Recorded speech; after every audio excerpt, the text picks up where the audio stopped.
ঝালকাঠির রাজাপুরে ঢাকা থেকে ছেড়ে আসা ভান্ডারিয়াগামী হানিফ পরিবহনের একটি বাস ও বিপরীত দিক থেকে আসা একটি মিনি ট্রাকের সংঘর্ষে 2 জন নিহত হয়েছে। নিহত 2 জনের মধ্যে একজন ট্রাকের ড্রাইভার এবং অপরজন ওই ট্রাকের আরোহী ছিলেন। শনিবার দুপুরে উপজেলার পাকাপুল নামক স্থানে এই দুর্ঘটনা ঘটে।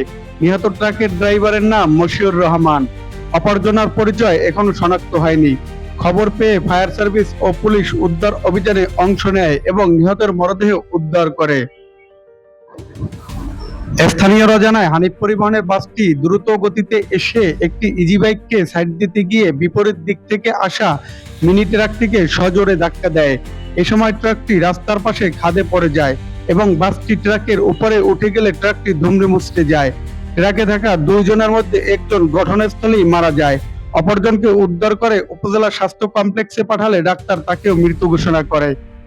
এ বিষয়ে রাজাপুর থানার ভারপ্রাপ্ত কর্মকর্তা মোহাম্মদ ইসমাইল হোসেন জানায়, খবর পেয়ে পুলিশ ঘটনাস্থলে গিয়ে লাশ উদ্ধার করেছে।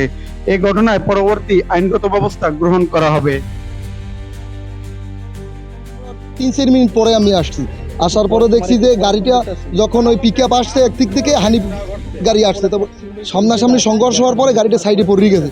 পড়ে যাওয়ার পর পরিবহনে 2-3 জন যাত্রী ছিল, 2-3 জন তারা লাফ দিয়ে পড়ছে, 2-3 জন গাড়ির ভিতর দিয়ে, এবং একজন তাৎক্ষণিকভাবে গাড়ির নিচ থেকে বের করা হয়েছে।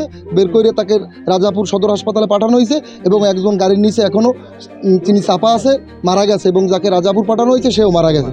কিন্তু পারি নাই, সে আটকে গেছে, এই যতটুকু আমি দেখছি। মারা গেছে একজন, তো জায়গায় এখন স্পট ডেড, আর একজন মেডিকেল পাঠাইছি, সেও বলে মারা গেছে। ঘটনা 12:30 কেউ আসছে ভান্ডারের থেকে, খালি গাড়ি হানিফ আসছে মানে ঢাকা বৈশাল লাইন থেকে আর কি, এটা মঠবাড়িয়া ঢাকার লাইন আর কি। হানিফ গাড়িটা ঢাকা থেকে আসতেছে একদম খালি, কোনো যাত্রী নেই, আর পিক আপটা আসতেছে ভান্ডারিয়া থেকে।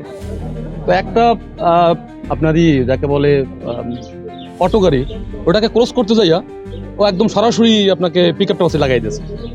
হ্যাঁ, সম্পূর্ণ দোষ এই গাড়ির, আমরা নিজ চোখে দেখছি যেটা। এবং 2টা লোক কি অবস্থা মারা গেছে, সত্যি দুঃখজনক, সবার চোখে পানি এসে গেছে যে